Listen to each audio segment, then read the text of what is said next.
The wedding at Cana, Jesus' first miracle. The town of Cana was alive with celebration. It was a wedding day, a time of joy, laughter, and festivity. Friends and family gathered in the home of the bride and groom, sharing stories, enjoying delicious food, and rejoicing in the couple's new life together. At the center of the gathering sat Jesus, his mother Mary, and his disciples. They were part of the celebration, enjoying the music and the warm company.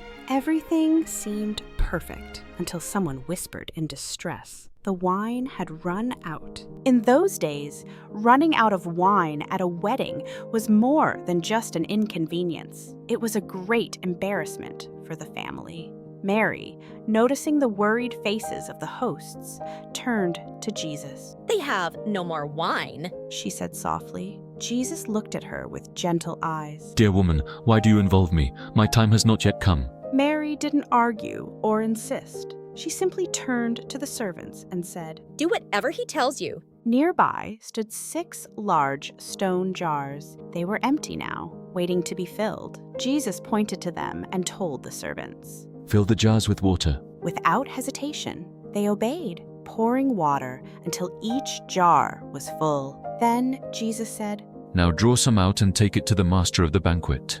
Carefully, they carried a cup to the banquet master, who took a sip.